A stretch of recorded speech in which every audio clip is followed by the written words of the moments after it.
നമസ്കാരം.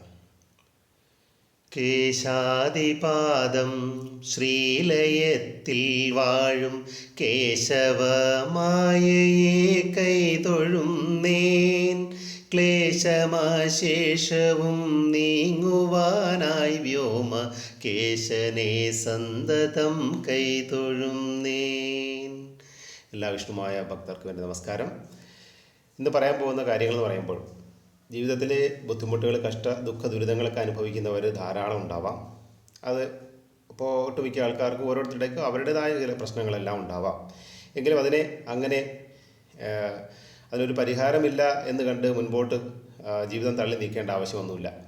അപ്പോൾ സാധാരണക്കാരാവട്ടെ, അല്ലെങ്കിൽ ഒരു ധനികനാവട്ടെ, ആര് തന്നെ ആയിരുന്നാലും ശരി, നമുക്ക് വിഷ്ണുവായ സ്വാമിയിലേക്ക്, സ്വാമിയുടെ അനുഗ്രഹത്തിലേക്ക് നമുക്ക് സ്വാമിയെ ആശ്രയിക്കാനുള്ള സമയമായി എന്ന് തന്നെ കരുതാം.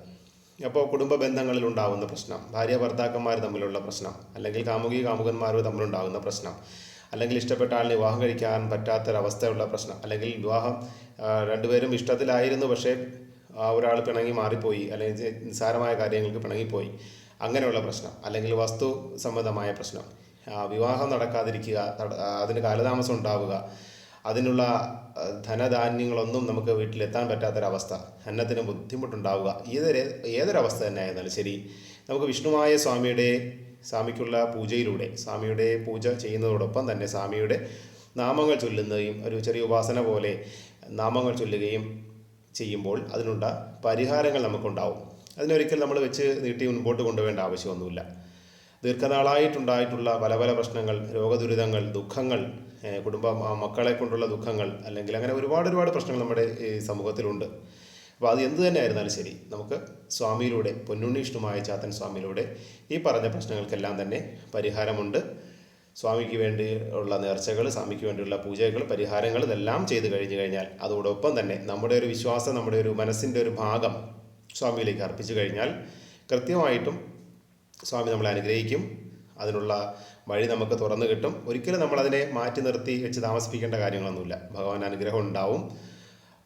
അതിന് സ്വാമിയുടെ നാമങ്ങൾ ചൊല്ലുകയും, സ്വാമിക്ക് വേണ്ടുന്ന കാര്യങ്ങൾ ചെയ്യുകയും, സ്വാമിക്ക് വേണ്ടി പൂജാ സമർപ്പണം ചെയ്യുകയും ഒക്കെ ചെയ്യുമ്പോൾ അതിൻ്റെ കർമ്മ തടസ്സങ്ങളെല്ലാം മാറിക്കിട്ടും. അതോടൊപ്പം തന്നെ ഭഗവാന്റെ നമ്മുടെ മനസ്സിൻ്റെ ഒരു സ്ഥാനം, ഒരു കോണിലുള്ളൊരു സ്ഥാനത്ത് ഭഗവാനെ നമ്മൾ മനസ്സിൽ പ്രതിഷ്ഠിക്കുക. അതിനിപ്പോൾ വിഗ്രഹങ്ങളോ പീഠങ്ങളോ ഒന്നും തന്നെ ആവശ്യമില്ല. ഭഗവാനുള്ള സ്മരണയും